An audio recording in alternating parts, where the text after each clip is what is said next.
से आपके वीज़ा से कोई रिलेशन ही नहीं है, तो ऐसा डालने की कोई ज़रूरत भी नहीं। कार की ओनरशिप का होता है, कोई फ़ायदा नहीं है डालने का। पर्सनल फ़ोटोग्राफ्स कोई फ़ायदा नहीं है। नोटरी सर्टिफिकेट्स वगैरह कोई फ़ायदा नहीं है। बिजनेस का ये देख सकते हो आप, ये है यूके का 2 साल का मल्टीपल एंट्री वीज़ा।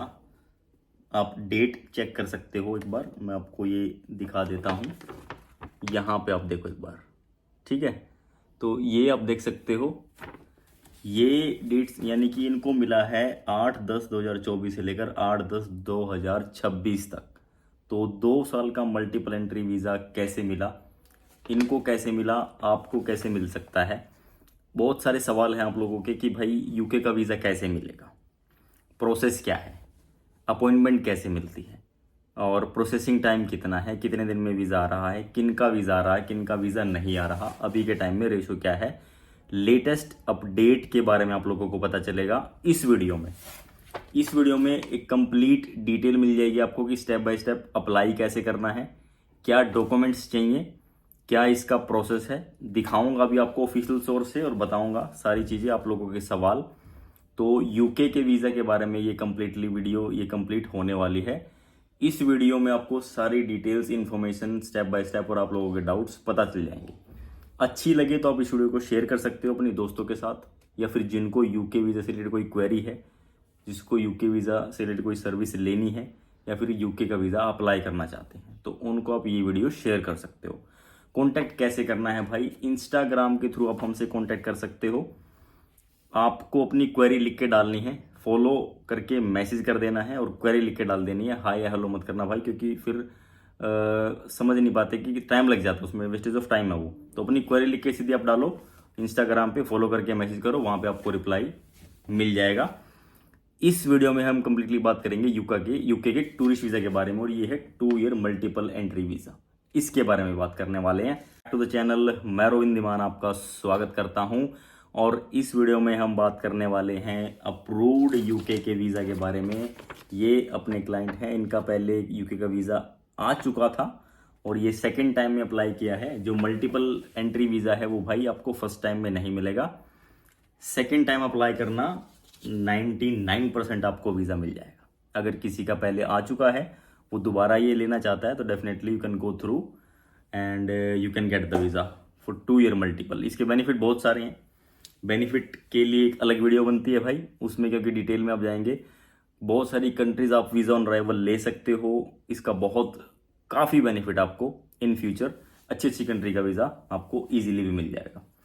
तो यूके का टूरिस्ट वीज़ा, इनके डॉक्यूमेंट्स, प्रोसेस, ये सारी चीज़ें हम एक बार ऑनलाइन भी मैं आपको थोड़ा सा दिखाऊंगा, जो आपके लिए लोगों के लिए ज़रूरी है। और इस वीडियो में भी आपको पता चलेगा कि क्या प्रोसेस होता है, कैसे कैसे हम इसको कर सकते हैं। तो सबसे पहले हम बात करते हैं कि इनका वीज़ा आया कैसे आया। इनका वीज़ा भाई, इनका पहले ही क्योंकि वीज़ा इशू हो चुका था। देन हमने इनका जो शेनिगन कंट्री है ग्रीस, उसका वीज़ा कराया था, वो भी वीज़ा इनको मिला था 6 मंथ मल्टीपल एंट्री वीज़ा। अब ये यूके का वीज़ा इनका आ गया है, अब हम इनका दोबारा से एक और वीज़ा डालेंगे, शेनिगन वीज़ा 2 ईयर मल्टीपल। तो उसका क्या रिस्पॉन्स रहेगा वो भी मैं आप लोगों से बात करूंगा जब वो प्रोसेस कंप्लीट हो जाएगा। तो यूके के वीज़ा के लिए आप लोगों को डॉक्यूमेंट्स क्या क्या चाहिए होते हैं मेनली, जो ऑलमोस्ट मैं हर एक वीडियो में बताता हूँ, वही डॉक्यूमेंट भाई इसमें लगते हैं आपके। ITR 2 साल की, बैंक स्टेटमेंट 6 मंथ की, एंड आपका बिजनेस प्रूफ। अगर आप जॉब करते हैं तो जॉब का प्रूफ, सैलरी प्रूफ, उसमें आपके 3 डॉक्यूमेंट एक्स्ट्रा लग जाते हैं। ऑफर, आपका जॉइनिंग लेटर, ऑफर लेटर बोलते हैं उसको। NOC लगती है कि आप छुट्टियों के लिए आप घूमने जा रहे हैं यूनाइटेड किंगडम। एंड आपकी सैलरी स्लिप्स ऑफ 3 मंथ, यानी कि 3 महीने की आपकी सैलरी स्लिप। ये इसके कॉमन डॉक्यूमेंट जो हर एक कंट्री में होते हैं, इसमें भी ये है, कोई अलग नहीं है। तो ये डॉक्यूमेंट्स इसमें लगेंगे, ये डॉक्यूमेंट्स आपको लगाने हैं मेनली। एडिशनल डॉक्यूमेंट और भी काफ़ी सारे होते हैं, तो वो मैं आपको थोड़ा सा दिखाऊंगा। अब अगर आपकी ट्रैवल हिस्ट्री है और आपके फाइनेंशियल ठीक हैं, तो डेफिनेटली आप यूके का वीज़ा अप्लाई कर सकते हो। अगर आप सैलरीड पर्सन हो, मोस्ट स्पेसिफिकली मैं उनके लिए बोलूँगा, सैलरीड पर्सन अगर आप हैं और आपके अकाउंट में हर महीने ठीक ठाक सैलरी, ठीक से सैलरी कौन सी होती है भाई, यानी कि 30,000 से लेकर 45-50,000, इससे ऊपर कितना भी चले जाओ, 30,000 प्लस आपकी सैलरी है, हर महीने अकाउंट में आती है, और आप उस सैलरी में से एटलीस्ट 40% आप सेव कर रहे हैं, तो आपके काफ़ी अच्छे चांसेस हैं कि आपको ये वीज़ा मिल जाए। यूके का वीज़ा लेने के लिए सबसे जो इम्पोर्टेंट रोल होता है वो आपकी बैंक स्टेटमेंट, वो अच्छे से मेंटेन होनी चाहिए। आपकी इनकम भी हो रही है, आपकी आउटगोइंग भी जा रही है, यानी कि आपके खर्चे भी हो रहे हैं, एक्सपेंसेस भी हो रहे हैं, आपकी सेविंग्स भी हो रही है। ये चीज़ बहुत मैटर करती है, क्योंकि ये चीज़ उसमें क्लियरली मेंशन करनी पड़ती है वीज़ा एप्लीकेशन फॉर्म में, जब वो एप्लीकेशन फॉर्म फिल किया जाता है, और उसमें आपको ये इन्फॉर्मेशन देनी पड़ती है। तो इनका देखो, पहले वीज़ा था तो इनको एक प्लस पॉइंट हो गया। दूसरी चीज़, इनका फाइनेंशियल भी ठीक था। पहले वीज़ा था, अच्छी ट्रैवल हिस्ट्री थी, अच्छी travel history in the sense कि भाई यूके भी पहले ट्रैवल थे, शेंगन भी पहले ट्रैवल थे, दोबारा फिर डाला तो दोबारा भी इनका वीज़ा आ गया। और भी इसके अलावा दोबारा फिर डालेंगे तो शेंगन के भी इनके बहुत अच्छे चांस है, वो इन फ्यूचर हम शेयर करेंगे आप लोगों के साथ जो भी होगा। तो ये चीज़ इसीलिए इम्पोर्टेंट होती है कि ट्रैवल हिस्ट्री, कि आपका जो बेस है वो स्ट्रॉन्ग हो जाता है, और अच्छी कंट्री का वीज़ा मिलने में आपको ईजिली आपको मिल जाता है। अब यूके के वीज़ा के प्रोसेस के बारे में बात कर लेते हैं कि प्रोसेस इसका क्या है। भाई डॉक्यूमेंट्स मैंने आपको बता दिए, डॉक्यूमेंट्स आपके पास रेडी हैं। अब आपको पता नहीं कि क्या करना है, कैसे करना है, तो मैं बता देता हूँ। आपको सबसे पहले एक इनका जो पूरी एप्लीकेशन ये डलती है, ये ऑनलाइन डलती है। इसमें आपको सबमिशन, ऑनलाइन सबमिशन करने से पहले कहीं नहीं जाना। तो इसमें क्या होता है कि डॉक्यूमेंट्स आपने रेडी कर लिए, आप एक ऑनलाइन वीज़ा एप्लीकेशन का पूरा प्रोसेस होता है, वो आप फॉलो करो, स्टेप बाय स्टेप उसको फिल करो, सारी इन्फॉर्मेशन उसमें करेक्ट डालो इन्फॉर्मेशन उसमें, और जो भी इन्फॉर्मेशन उसमें डलती है वो सारी इन्फॉर्मेशन एकदम एक्यूरेट होनी चाहिए, और वो लेजिटिमेट भी होनी चाहिए। ये ध्यान रखना भाई, बहुत ही डिटेल में और बहुत ही करेक्शन के साथ आपको एप्लीकेशन फॉर्म फिल करना है, अदरवाइज रिफ्यूज़ल तो फिर पक्का है। इस चीज़ को आप ध्यान रखना। सेकंड चीज़, आपने वो फिल कर लिया, अब आपने डॉक्यूमेंट्स आपने डाल दिए, एडिशनल डॉक्यूमेंट भी डाल दिए, जो कॉमन डॉक्यूमेंट है वो भी डाल दिए। अब उसके बाद आज की होती है ऑनलाइन पेमेंट। पोर्टल पे ऑनलाइन ही आपको पेमेंट करनी होती है, और पेमेंट करने के बाद आप उस जो मोड ऑफ पेमेंट होगा वो आपका कार्ड से कर सकते हो, आप डेबिट कार्ड से और क्रेडिट कार्ड दोनों से ही कर सकते हो, मल्टीपल ऑप्शन उसमें होते हैं। तो जैसे ही आप वो करोगे उसके तुरंत बाद आपको जो है VFS के पोर्टल पे वो रिडायरेक्ट कर देते हैं, और वहाँ से आपको अपनी अपॉइंटमेंट बुक करनी होती है। अपॉइंटमेंट आप जैसे ही बुक करोगे तो वो आपको स्लॉट्स दिखा देगा आपके नियर बाई, जो भी जुरिस्डिक्शन इनका है, जो VFS के थ्रू ही आपका जो बायोमेट्रिक प्रोसेस है वो होता है। तो इसकी अपॉइंटमेंट जो है वो आपको लेनी पड़ती है।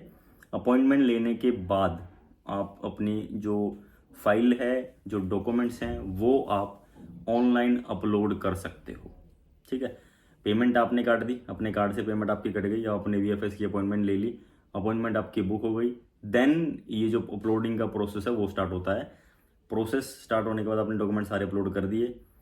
यहाँ पे दो चीज़ें होती हैं, अगर आप खुद ही ये अपलोड कर दो तो VFS में आपको अलग से अपलोड करने की या डॉक्यूमेंट लेके जाने, फिजिकली लेके जाने की ज़रूरत नहीं है।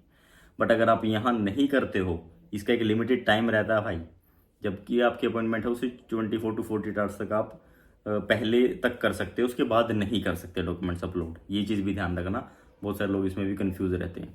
तो आपने डॉक्यूमेंट्स अपलोड कर दिए, अपना सारा प्रोसेस कर दिया, अपॉइंटमेंट आपकी डन है। अब आपको क्या करना है, सिर्फ आपको अपना पासपोर्ट लेके जाना है, और आपका जो नेशनल ID आधार कार्ड वो लेके जाना है, और जो आपका अपॉइंटमेंट लेटर है वो लेके जाना है, दैट्स इट।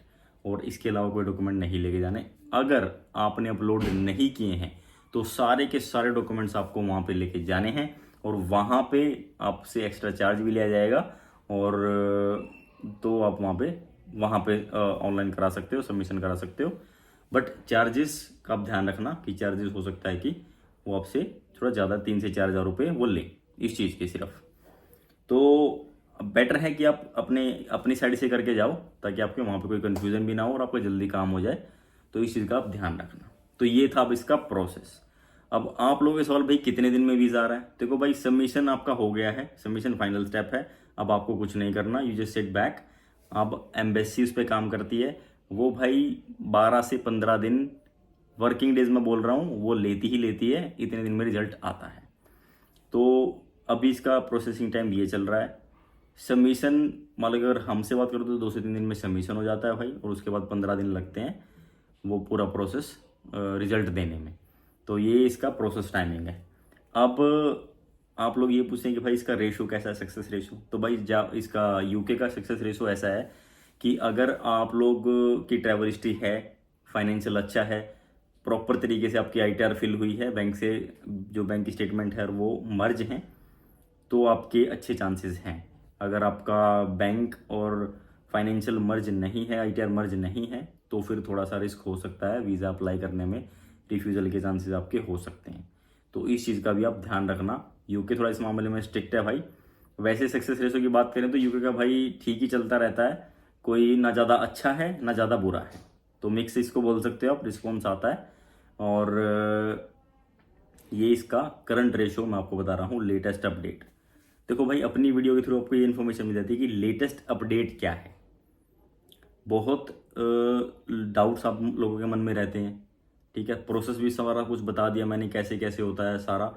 तो ये सारी चीज़ अगर आप खुद भी करना चाहो तो कर सकते हो, बट आपको एक्सपर्ट एडवाइस लेनी है तो भाई आप हमसे भी कांटेक्ट कर सकते हो, इंस्टाग्राम के थ्रू कांटेक्ट कर सकते हो, स्क्रीन पे भी आ रहा होगा और नीचे डिस्क्रिप्शन में भी आपको मिल जाएगा, यहाँ पे कांटेक्ट कर सकते हो। तो अब मैं थोड़ा सा लैपटॉप पे आपको दिखाना चाहूँगा कि जो डॉक्यूमेंट्स इसके लिए ज़रूरी हैं वो आप लोग भी ध्यान रखना, क्योंकि कंफ्यूज होने की ज़रूरत नहीं है। जो डॉक्यूमेंट्स रिक्वायर्ड है वही आप दो, फालतू एक्स्ट्रा डॉक्यूमेंट भी आप मत। तो यहाँ पे भाई आप देख सकते हो, देखो ये है ऑफिशियल वेबसाइट, और यहीं से मैं आपको दिखा रहा हूँ जो सबसे मेन चीज़ है। देखो ठीक है, ये आपको समझने की ज़रूरत है भाई। किस लिए? If you are intending to visit the UK, you will need to show that you are a genuine visitor. ठीक है, इन्होंने बहुत इंपॉर्टेंट बात यहाँ पे लिख दी है भाई। आपको शो करना पड़ेगा कि आप जेन्युइन विजिटर हो, आप फेक नहीं हो। कैसे शो करोगे आप? तो इन्होंने क्या बोला कि योर एम्प्लॉयमेंट, आपका स्ट्रॉन्ग टाइज होता है, ठीक है।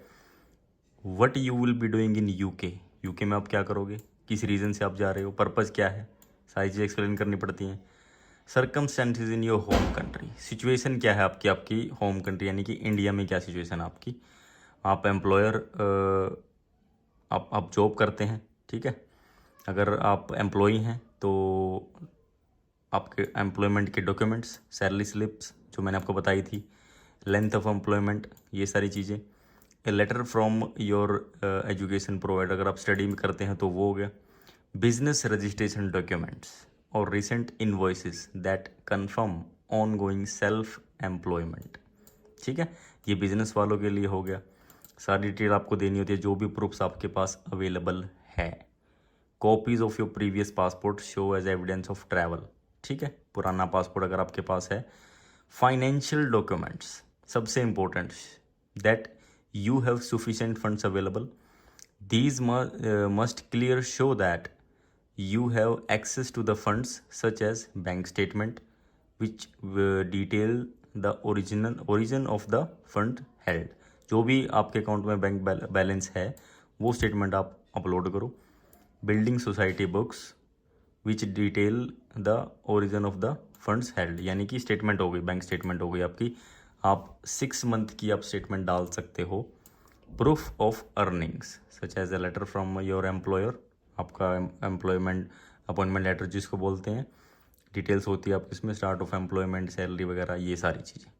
तो ये सारी चीज़ें इसमें मांगी जाती हैं भाई।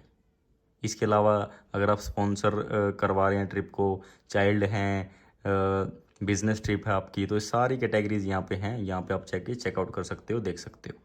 तो ये सारी कैटेगरी आपको यहाँ पे मिल जाएगी। इसको डिटेल में आप बड़े अच्छे से आराम से आप चेक करो। ये सबसे इम्पोर्टेंट है भाई। You must provide a valid passport. Valid passport का क्या मतलब होता है कि भाई उसकी वैलिडिटी रहनी चाहिए, ठीक है। और your passport must have at least 1 blank page, क्योंकि उनको स्टिकर लगाना होता है उस पर, तो उसके लिए आपका जो ब्लैंक पेज वो चाहिए होता है। तो ये सारी कंप्लीट डिटेल जो डॉक्यूमेंट्स, इसके अलावा जो सबसे इम्पोर्टेंट चीज़ है भाई, एक बार वो देख लो, जो आप लोगों को लगता है वो मैं आपको दिखा देता हूँ। Documents that should not use as a evidence, यानी कि कोई स्ट्रॉन्ग एविडेंस नहीं है। वो क्या नहीं है? बैंक स्टेटमेंट और letter issued more than 1 year before the date of application, यानी कि पुरानी स्टेटमेंट आप डाल रहे हो, कोई फ़ायदा नहीं है, मत डालो। क्रेडिट कार्ड की स्टेटमेंट डाल रहे हो, कोई फ़ायदा नहीं है, मत डालो। ड्राइविंग लाइसेंस डाल रहे हो, कोई फ़ायदा नहीं है। Educational certificates that not listed as required for your visa, मतलब ऐसे डॉक्यूमेंट, एजुकेशन डॉक्यूमेंट जिससे आपके वीज़ा से कोई रिलेशन ही नहीं है, तो ऐसा डालने की कोई ज़रूरत भी नहीं। कार की ओनरशिप का होता है, कोई फ़ायदा नहीं है डालने का। पर्सनल फ़ोटोग्राफ्स, कोई फ़ायदा नहीं है। नोटरी सर्टिफिकेट्स वगैरह, कोई फ़ायदा नहीं है। बिजनेस कार्ड जो होता है उसका भी डालने का कोई फ़ायदा नहीं है। होटल बुकिंग्स भाई यहाँ पे ये मैंडेटरी नहीं है, बट यहाँ पे आप डालो, एप्लीकेशन में डलती हैं और हर एप्लीकेशन में डलती हैं, यहाँ पे आप डालना ये ज़रूरी है। अनलेस ट्रांजिटिंग, मतलब ट्रांजिट कर रहे हो तो ज़रूरत नहीं है, लेकिन टूरिस्ट वीज़ा अप्लाई करें तो ज़रूरत है। सर्टिफिकेट्स रिलेटिंग टू लाइजर एक्टिविटी, तो जैसे कोई आपने टिकट बुक कर रखी है, कोई होटल आपने एक्स्ट्रा बुक कर रखा है, कोई एक्टिविटी आपने बुक कर रखी है, तो उसका भी डालने की कोई ज़रूरत नहीं है। तो ये सारे डॉक्यूमेंट आपकी प्रोफाइल को स्ट्रॉन्ग नहीं, वीक बनाएंगे। ये सबसे इंपॉर्टेंट चीज़ है जो मैं आपको बताना चाहता था, जो मैंने स्टार्टिंग में वीडियो में बोला था। होपफुली भाई एक से एक बेस्ट डिटेल आपको इस वीडियो में मिल गई होगी। ठीक है, आपको अच्छी लगी हो तो इसको शेयर ज़रूर करना। आपको कोई क्वेरी है, कोई डाउट है, आप सर्विस लेना चाहते हैं, हमसे कांटेक्ट करना चाहते हैं, आपको वीज़ा लगवाना है, तो डेफिनेटली आप कांटेक्ट कर सकते हैं इंस्टाग्राम के थ्रू। फॉलो करके आप अपनी क्वेरी लिख के डाल दो, आपको रिप्लाई मिल जाएगा। होपफुली ये वीडियो अच्छी लगेगी तो इसको शेयर जरूर करना। मिलेंगे आपसे नेक्स्ट वीडियो में। Till then take care, bye bye, thank you so much for watching.